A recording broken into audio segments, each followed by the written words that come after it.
On May 5th, 1796, Bonaparte led his victorious armies into Milan.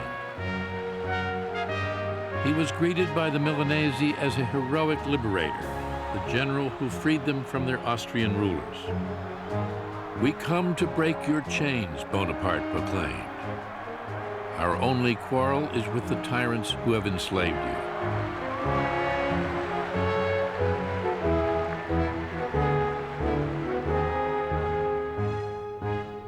He was more than a general now.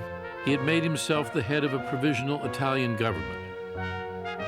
With an exalted sense of his own destiny, he was determined to follow his star to the heights of power. Great men become great because they have been able to master luck, Bonaparte said. What the vulgar call luck is a characteristic of genius.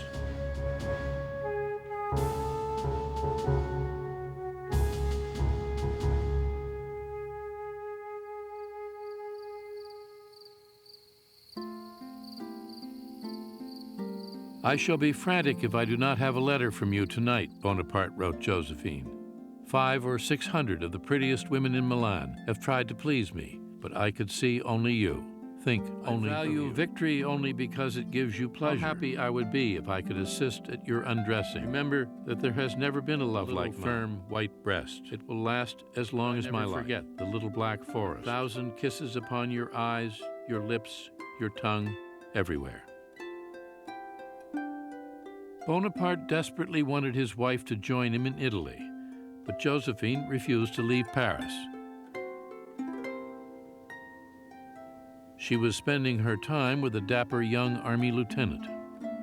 Elle trompe Napoleon. She's cheating on Napoleon with a young officer, infinitely more seductive than Napoleon. Elle n'est pas, à l'époque, She's not in love with Napoleon. de Napoléon. Elle a peur de s'ennuyer en Italie. She's afraid she'll be bored in Italy, because in Paris it's a life of parties, a life of luxury. Finally, after weeks of Bonaparte's pleading letters, Josephine left Paris for Italy. She wept, wrote one witness, as though she were going to a torture chamber.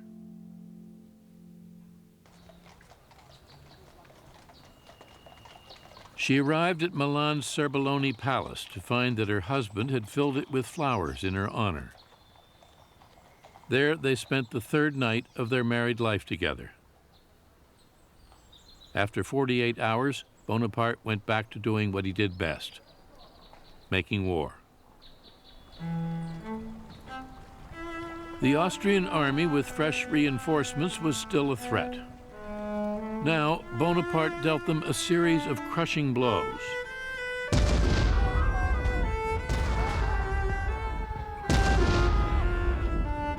Finishing them off in January 1797 in a 3-day battle at Rivoli, 60 miles west of Venice.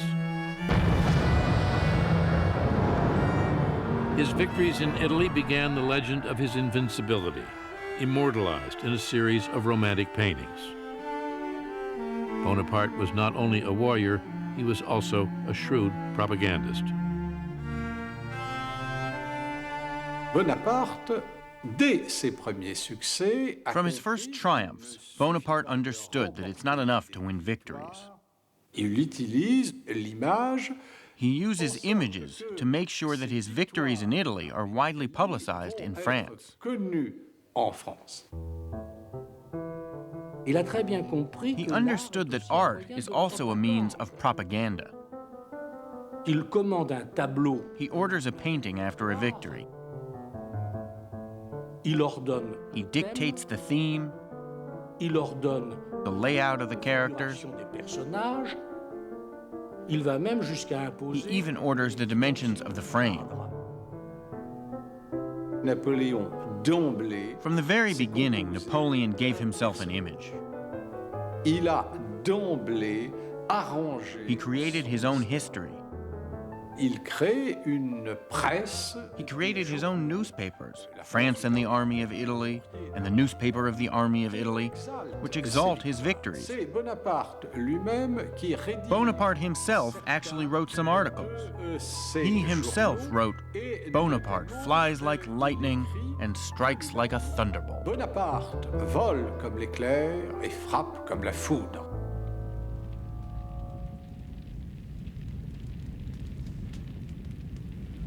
While Bonaparte's fame grew in France, he was wearing out his welcome in Italy. When he met armed resistance, he ordered towns sacked, villages burned, rebels shot. Many Italians now began doubting the general, who said he fought in the name of liberty, but was sending convoys of gold and silver back to his government in France, along with some of the great treasures of Italian art. Works by Michelangelo, Titian, Raphael, the 4 ancient bronze horses from St. Mark's Basilica in Venice, all would soon find a home in a new museum in Paris that would one day be called the Louvre. While he ruled in Italy, Bonaparte never stopped chasing Austrians. Just 2 months after his victory at Rivoli, he had driven them from northern Italy, crossed the Alps into Austria itself, and by April 7, 1797, was within 75 miles of Vienna. Stunned by the advancing French armies, the Austrian emperor sued for peace.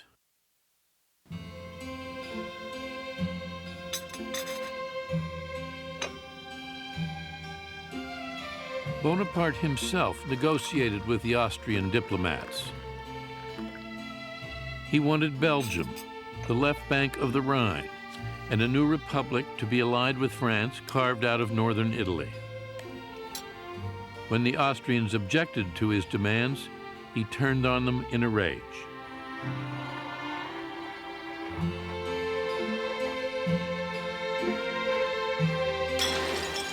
He flung to the ground a treasured porcelain tea service.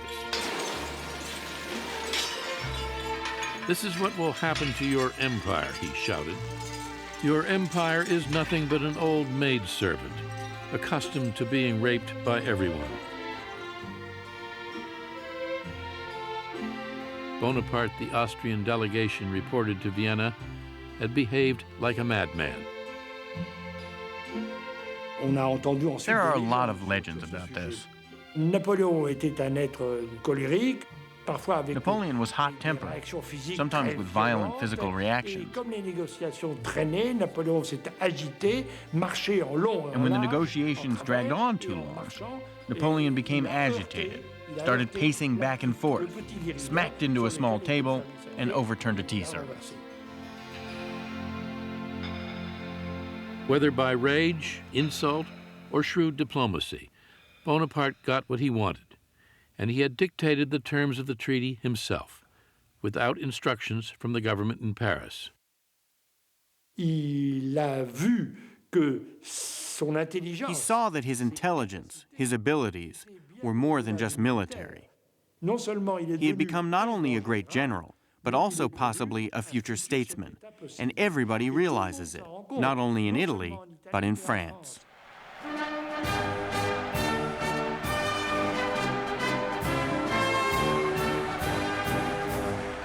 At the end of 1797, 28-year-old Napoleon Bonaparte returned to Paris and handed the government a treaty which brought a fragile peace to the continent of Europe.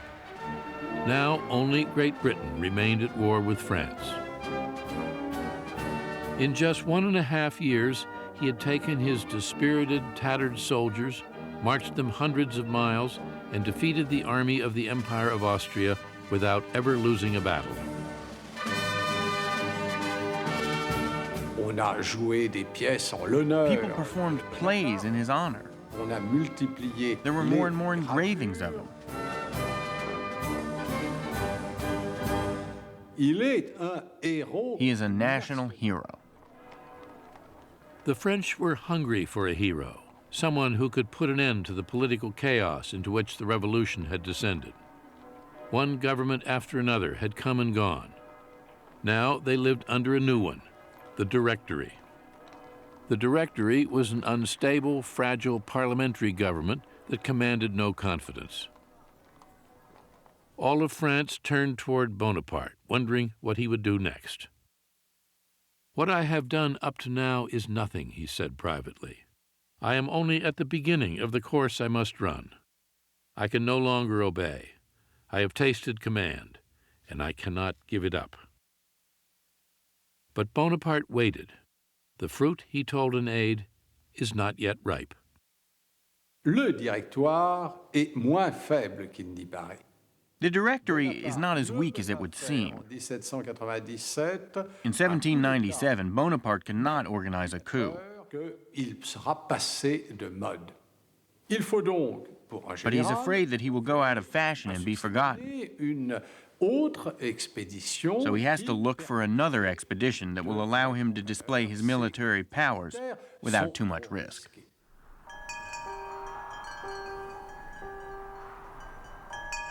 While Bonaparte waited for the right moment to seize power, he set his sights on new glories in the exotic East. He eluded a British fleet, and on July 1st, 1798, landed with 35,000 soldiers in Egypt. France was still at war with Great Britain, and Bonaparte hoped to disrupt British trade routes to India.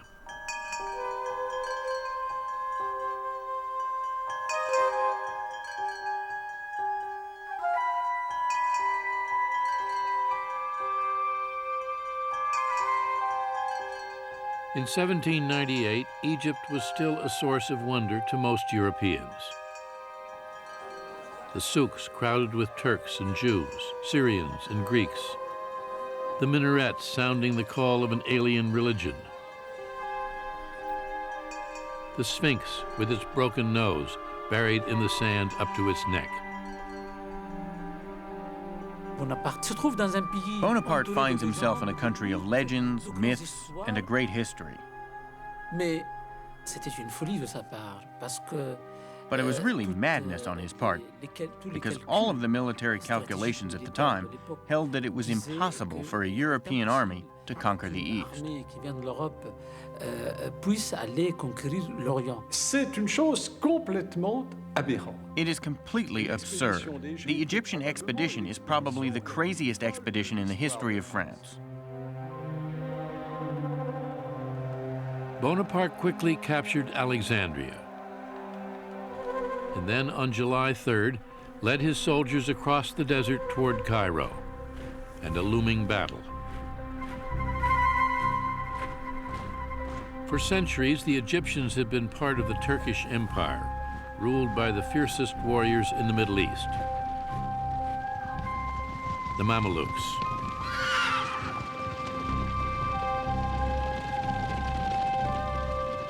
Remarkable for their courage, pride, and cruelty, the Mamelukes waited fearlessly for the French armies. One Mameluke prince called them donkey boys. "I will cut off their heads," he said, "like watermelons in the fields." They weren't afraid of Napoleon at all. The Mamelukes were brought up with fierce principles of courage and chivalry. Fear was not part of their tradition. After marching 2 weeks across the desert, Bonaparte's armies came within sight of the pyramids, and 10,000 Mamelukes drawn up on horseback across the sands. Soldiers, Bonaparte said, "From the height of these pyramids, 40 centuries look down upon you." The Mamelukes charged. They start, it was said, like lightning, and arrive like thunder. The Mamelukes are beautiful, magnificent, their horses rearing, plunging. Napoleon himself recognizes their courage.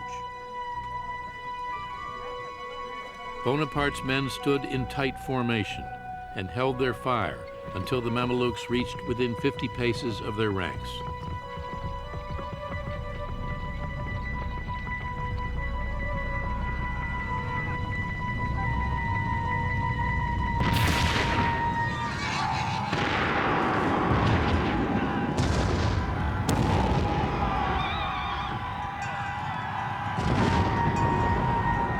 The Mamelukes charged the cannon with their sabers and their horses,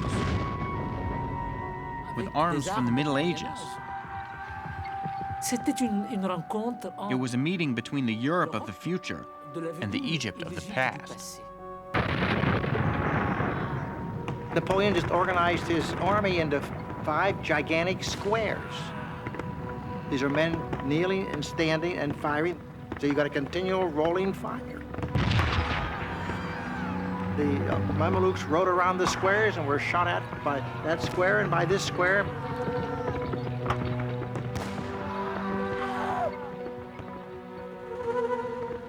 The French lost 30 men. The Mamelukes lost probably 5,000 or 6,000.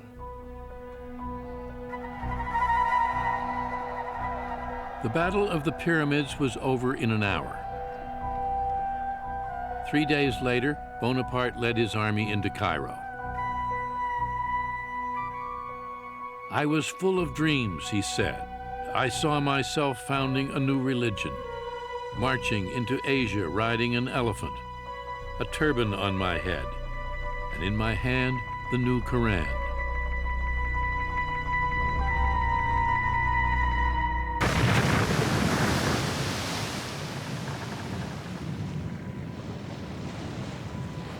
But Bonaparte's dreams of empire were quickly shattered. The British Admiral Horatio Nelson caught the French fleet anchored off the Egyptian coast and blew it to pieces. Bonaparte and 35,000 soldiers were trapped in Egypt. The only link that he had with France were his ships, his fleet of warships. You can imagine what a disaster this was. He was forced to stay in Egypt and live with the Egyptians, to find his bread and water in Egypt, and even find ammunition for his weapons in Egypt, to live in Egypt.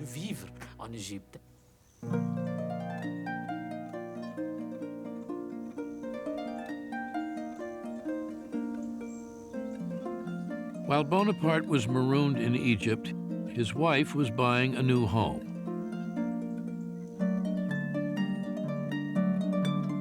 A manor house 6 miles from Paris called Malmaison.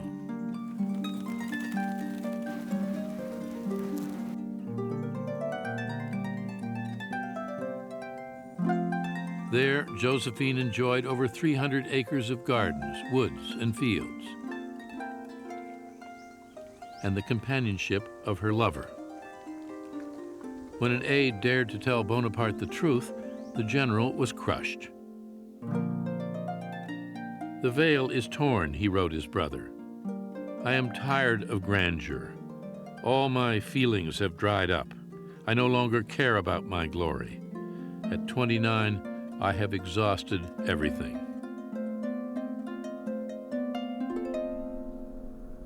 Furious, he took the wife of one of his officers for a mistress.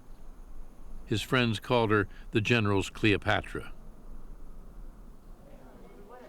Cut off from France, Bonaparte remained undaunted. Installed in a palace in Cairo, he imagined himself an Eastern potentate, following in the footsteps of Alexander the Great. He came to Egypt at the head of an army, and suddenly he found himself at the head of a nation. And it's not just any nation, it's Egypt.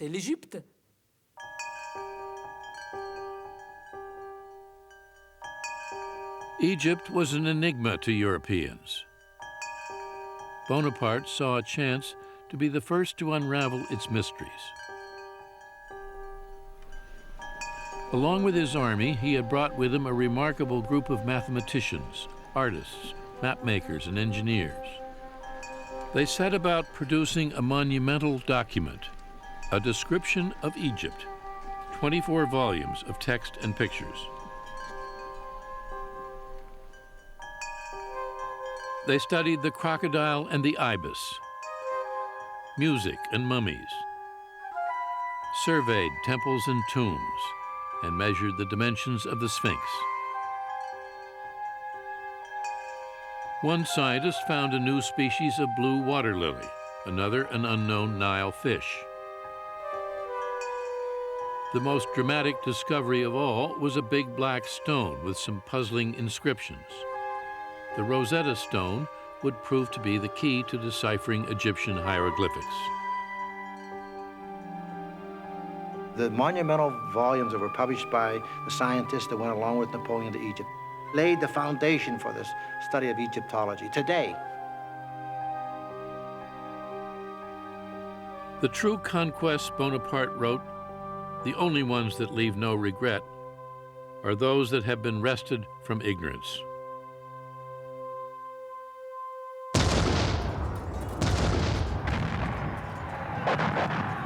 In February 1799, Bonaparte took 13,000 soldiers into Syria.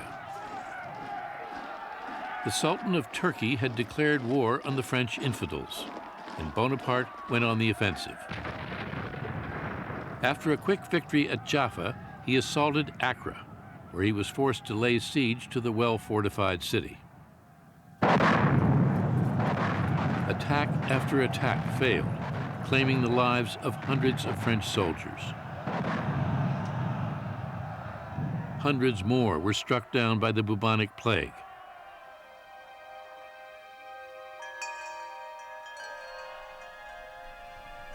Bonaparte abandoned the siege and retreated to Cairo with a dispirited army of sick and wounded men.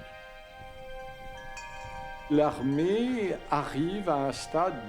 army was terribly demoralized. À mesure que le temps passe, on se demande pour quelle raison on se trouve en Égypte. La République n'est pas menacée. They began asking themselves, what are we doing here in Egypt? There is no threat to the Republic. Our colleagues are dying of the plague, dysentery, or in combat against a determined enemy.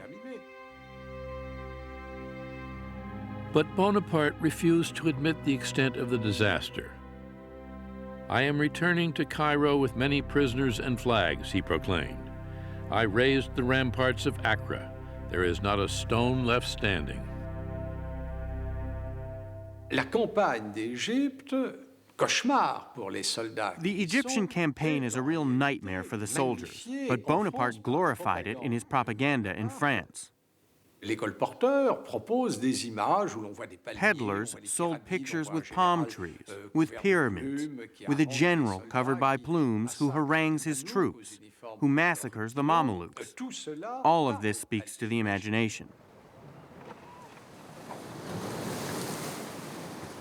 On August 23, 1799, Bonaparte secretly set sail for home, abandoning more than 30,000 soldiers with little more than an apologetic message. Extraordinary circumstances alone have persuaded me to pass through enemy lines and return to Europe.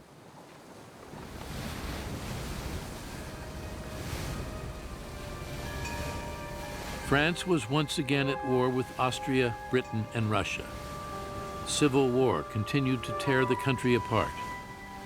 The government in Paris was in disarray. Already there were rumors of an impending coup. Bonaparte dreamed of rescuing France, but feared he had not moved fast enough. All great events hang by a hair, he told an aide. I believe in luck, but the wise man neglects nothing which helps his destiny.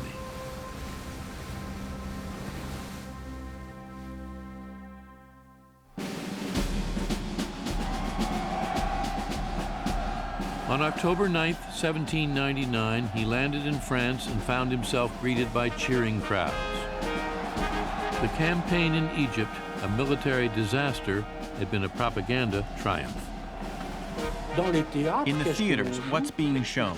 The expedition to Egypt, the victory of the pyramids. When he arrives, he's considered the man of the hour. His genius was to come to France and say, you need a savior. Here I am.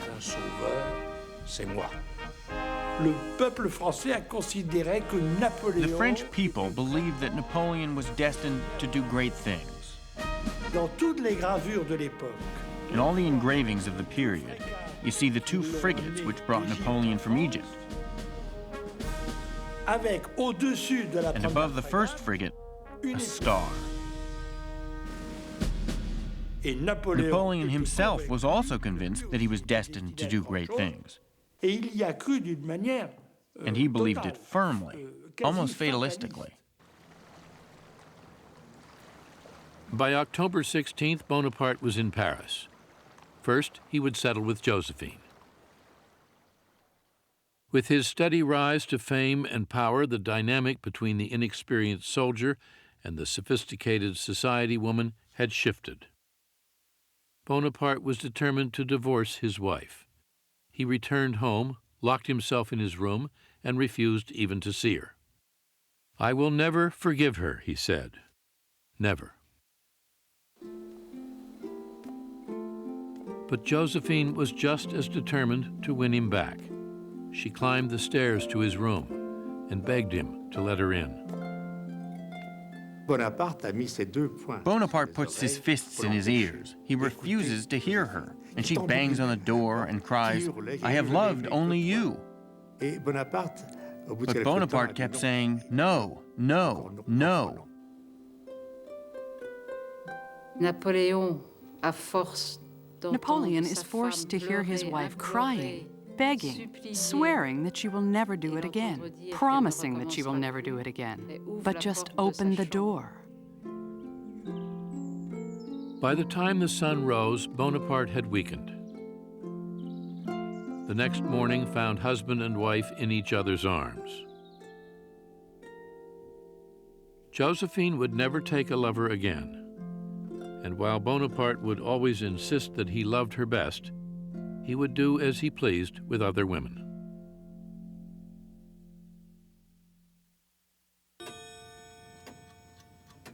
Back in France, less than a week, Bonaparte saw that the time had come to act. Solemnly deliberating in the Luxembourg Palace, the Directory was about to be swept aside. The debt from 8 long years of war was mounting. Draft evasion rampant. Bandits roamed the highways and the countryside. The government seemed powerless. Already there were schemes to overthrow it. As the crisis ripened, Bonaparte determined to find a way to seize power for himself. His moment, he knew, had arrived. He allied himself with one of the plotters, a member of the Directory, Emmanuel Sieyès, who needed the support of the popular young general. This coup that Sieyès plans is a parliamentary coup, a political coup. Dont Sieyès est le maître d'œuvre et où le sabre n'est en fait qu'un... Sieyès is in charge, and force will only be used if something goes wrong. Le général Bonaparte... General Bonaparte is only supposed to have a supporting role in this coup. Sieyès has a very fatalistic attitude about all this. He realizes that General Bonaparte is absolutely necessary to the success of this coup. But he quickly comes to feel that Bonaparte might well turn out to be the tail that wags the dog.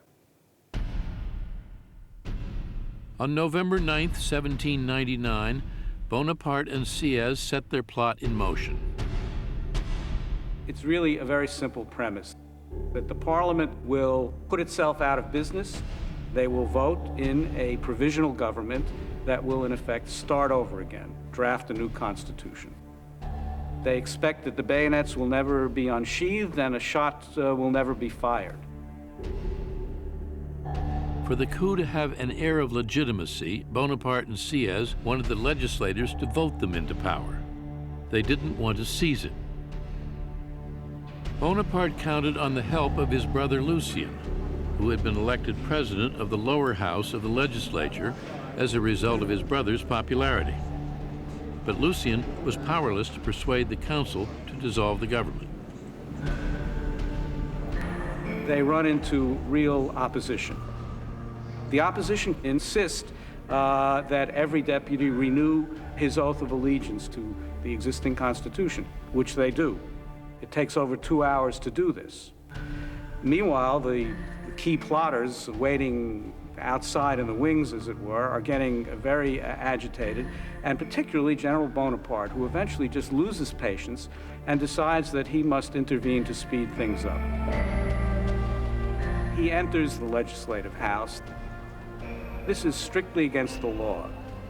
The legislature is barred to any outside military figure.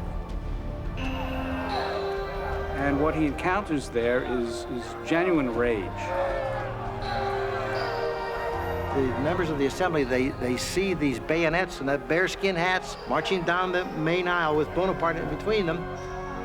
And they begin to shout and scream, outlaw him, he's trying to take over the government.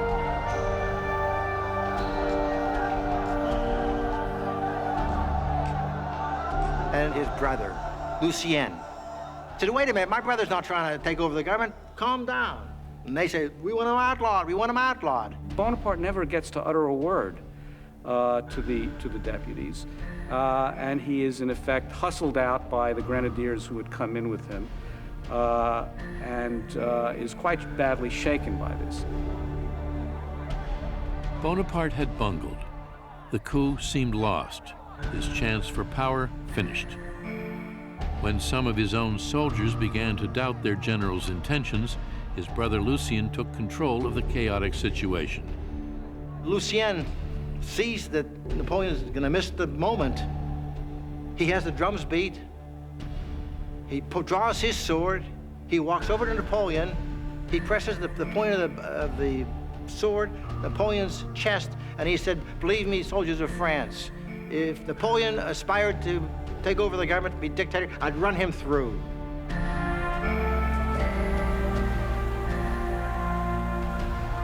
The soldiers stormed the assembly hall. The cowed legislators fled, some jumping unceremoniously out the windows.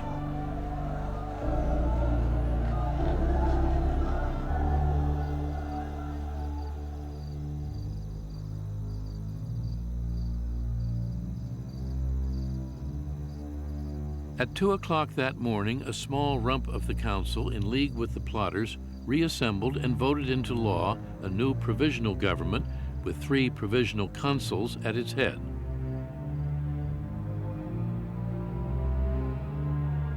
Bonaparte was one of them. Ce triumvirat n'est en réalité This triumvirate is only a facade. le coup d'état de parlementaire. The parliamentary coup had become a military coup. Et l'homme fort qui était And the strong man is no longer Sieyès. Now it is Bonaparte. Within weeks, Bonaparte outmaneuvered the other consuls, rewrote the Constitution, and made himself head of state under the title First Consul. As the year 1800 began, Napoleon Bonaparte, 30 years old, was the most powerful man in France. The revolution, Bonaparte said, is over. And then he added, I am the revolution. The revolution is safe on my watch. I am the product of the revolution myself, but the chaos and uncertainty of revolution was going to be over. People should go back to their private interests, their private concerns. And the new government will provide the order and the stability and the strength to allow that to happen.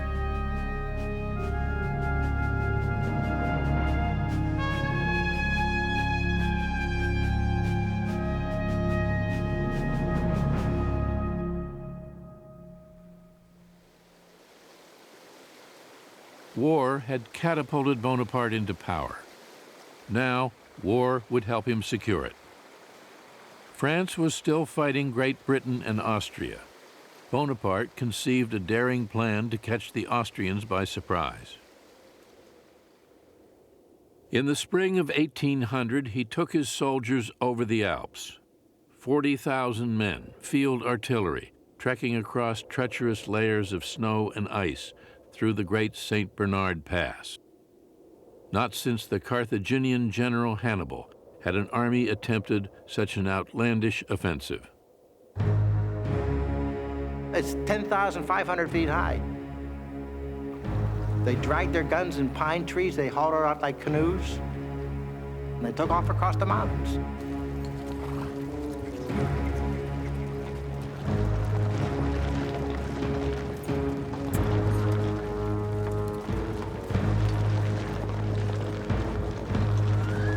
On May 20th, Bonaparte made the crossing himself. Jacques-Louis David memorialized the adventure in his heroic portrait of Napoleon mounted on a gleaming stallion. In fact, Bonaparte crossed the Alps riding a sure-footed mule.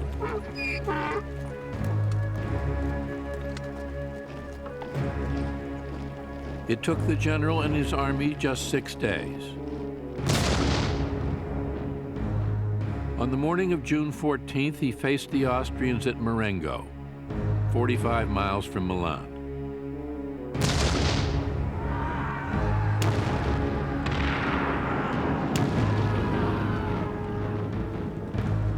By the end of the day, there were 6,000 French casualties, but nearly twice as many Austrians had been killed or wounded. The French had won. "My power depends on my glory," Bonaparte said, "and my glory on my victories."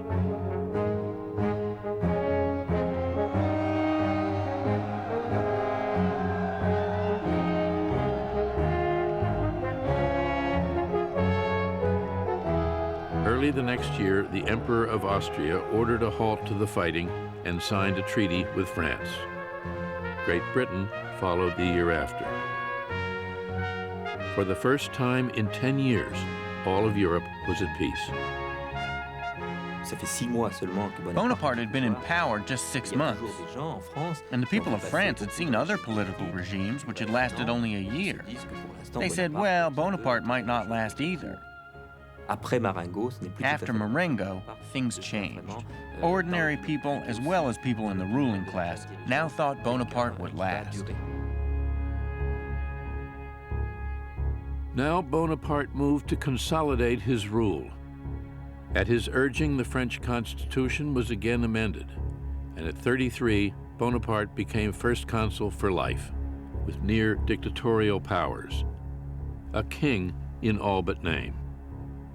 The more power that Bonaparte gets, the more he wants.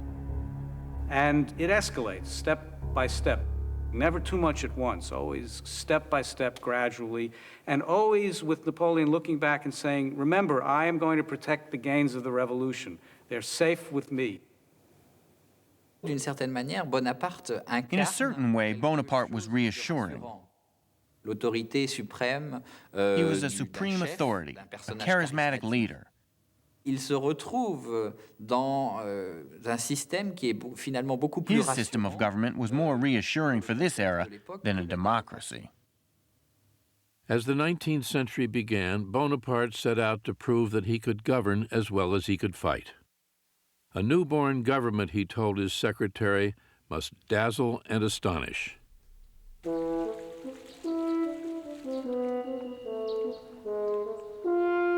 He built new parks, bridges and quays along the Seine, canals, reservoirs, and roads.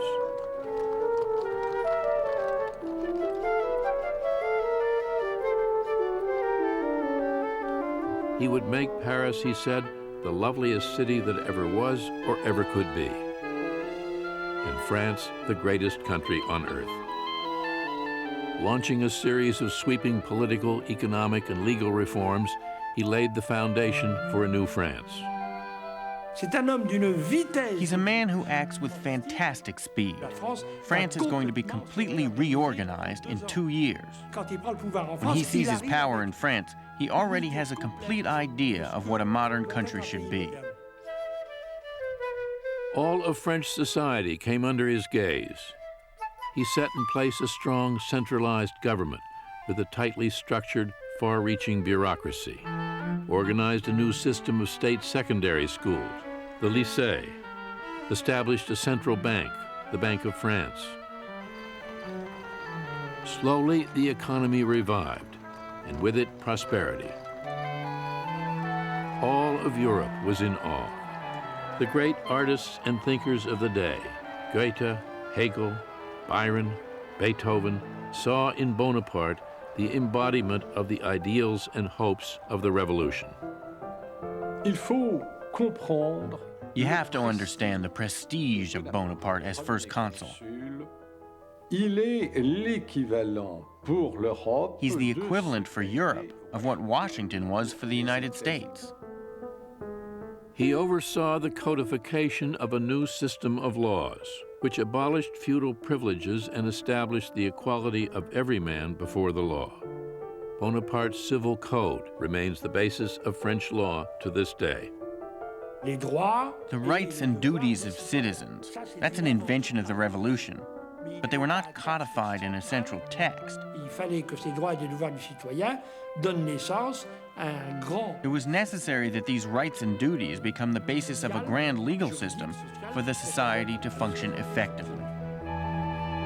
In 1801, Bonaparte signed an agreement with the Pope, the Concordat, making Catholicism the dominant but not exclusive religion of France.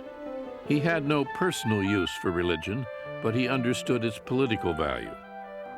If I governed a nation of Jews, he said, I should restore the Temple of Solomon. Religion is excellent stuff for keeping common people quiet.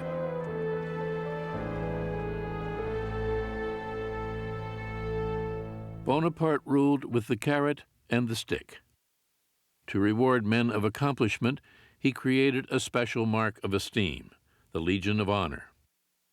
My motto has always been, he said, a career open to all talents, without distinctions of birth. He believed in equality. A man should have the chance to rise on the basis of his ability, just as he had done. But he had no patience with those who demanded liberty. He ruled with an iron hand, crushing anyone who dared speak out against him, making a sham of parliament and free elections. Napoleon believed in government for the people, but not by the people. He took the French back to what they probably wanted at the time, which was a friendly monarchy, a benevolent monarchy. Or at least it gave the appearance of being benevolent. Bonaparte's France was a police state, with Joseph Fouché, the head of the secret police. Fouché had, it was said, a heart as hard as a diamond, a stomach of iron, and a tearless eye. Fouché did Bonaparte's bidding. He shut down plays and newspapers and kept a vast network of spies. J'allais dans un salon, il y a une mouche. You go to a salon, there's a spy. You go to a brothel, there is a spy. You go to a restaurant, there is a spy. Everywhere there are spies of the police. Everyone listens to what you say. It's impossible to express yourself unless Napoleon wants you to. La presse, elle est jugulée. The press is under his thumb. He controls the press. There were 60 or 70 newspapers in Paris in 1799, and there will be only 4 in 1814. I had been nourished by reflecting on liberty, Bonaparte said, but I thrust it aside when it obstructed my path.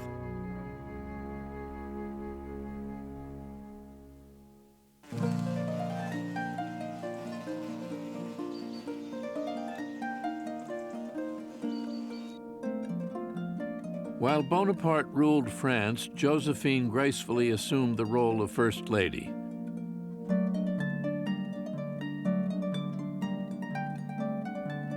But she preferred the quiet seclusion of Malmaison to France's magnificent palaces.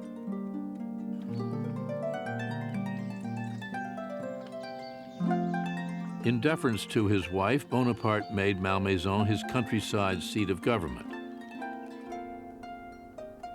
He worked 7 days a week, often 18 hours a day, month after month. But if it could be said that he ever relaxed, it was at Malmaison with Josephine. It was Bonaparte's haven of peace, where he could always find tranquility and calm, and Josephine was always there, ready to serve him. She was very soft and gentle, which was important for Napoleon. She was the anti-Napoleon.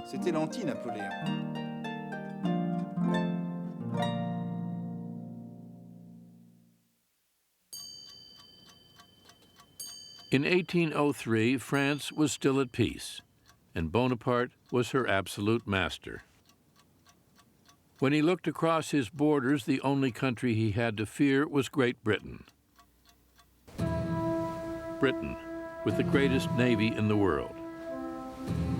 Britain, immensely rich.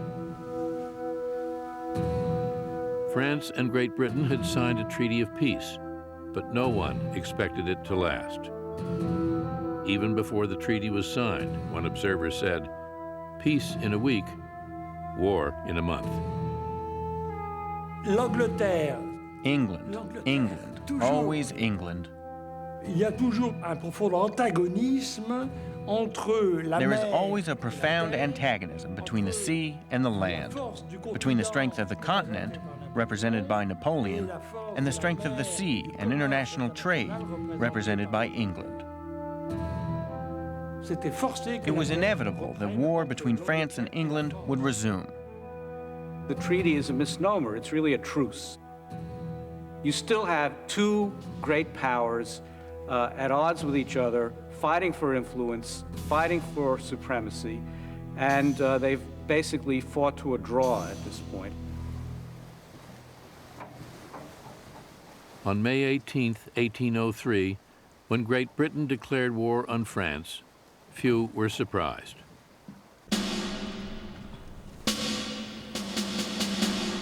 The two armies peered at each other across the English Channel, neither willing to risk battle. France held at bay by the British Navy, Britain afraid to send soldiers to fight on the continent. But as Bonaparte waited and readied his troops, his confidence in himself and his star remained unshaken.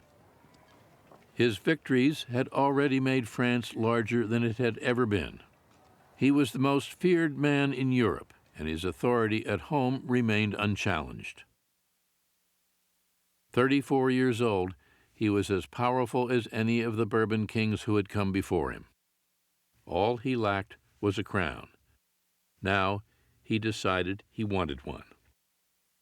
He wished to be a king. His idea is that given what France has achieved in the world, it ought to be considered as a kind of empire, with Napoleon Bonaparte as the emperor. This would put him on an equal footing with the monarchs of Europe. He would no longer be an upstart, he would be one of the club. Avec son pouvoir de premier consul, il semble avoir... As first consul, he seemed to have all the power he needed, except for one important thing. He wanted his regime to endure. La pérennité, la durée. S'il meurt, if he dies, everything that he's accomplished dies with him. In making an empire, he wants to be certain that what he's done will endure. Mais c'est surtout par là le moyen. It's especially a way of saying that the changes that took place because of the revolution are irreversible. Sont irréversibles.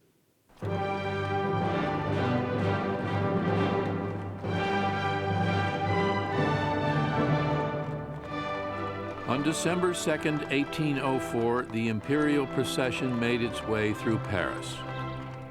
A Senate proclamation and a vote of the people, both carefully arranged by Bonaparte himself, had given him what he wanted. He was about to become an emperor. As soon as a man becomes a king, he is set apart from all other men, Bonaparte said. I always felt that Alexander the Great's idea of pretending to be descended from a god was inspired by a sure instinct for real politics. In spite of the cold, 500,000 cheering spectators lined the streets.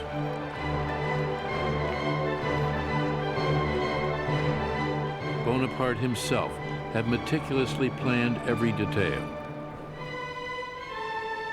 The great cathedral, hung with pennants and tapestries and decorated like a Roman temple, seemed more like a theater than a church.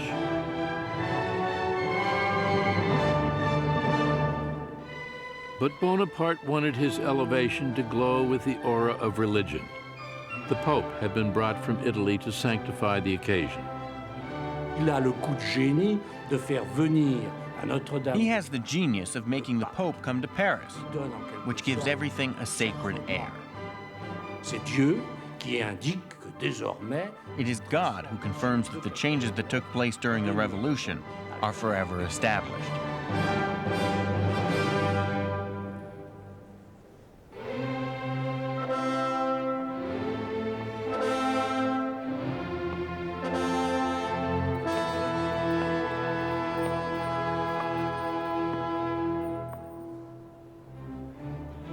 Slowly, Bonaparte and Josephine walked toward the two thrones that awaited them. His mantle, adorned with gold and precious jewels and weighing 80 pounds, was supported by his brothers. He looked, one spectator said, like a Caesar on a Roman coin. A little more than 10 years before, the French had beheaded a king. Now, they were crowning an emperor. Born upon the great tide of the French Revolution and the wars that followed in its wake, Bonaparte had turned his genius as a general and a statesman to the domination of France. Soon, he would turn toward the conquest of Europe. Already, he was planning an invasion of Great Britain to make him master of the island nation that dared defy him.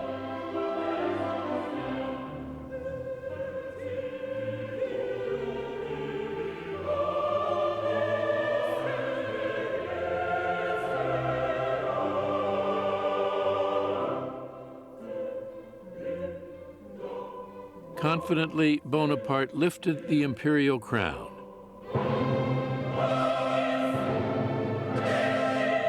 and brought it to rest on his own head. Then he moved toward Josephine and crowned her his empress.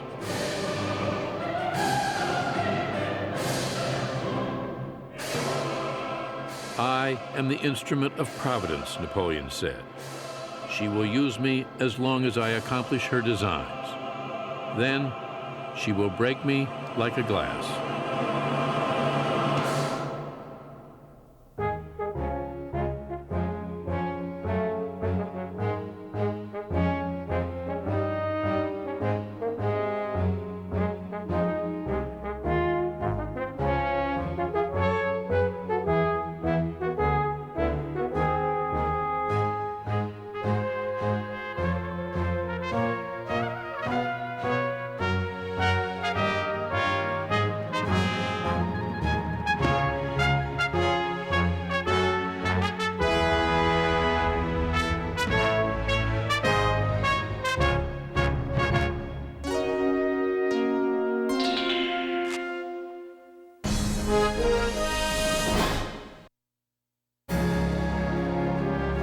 This program has been made possible by a grant from the National Endowment for the Humanities and by contributions to your PBS station from viewers like you.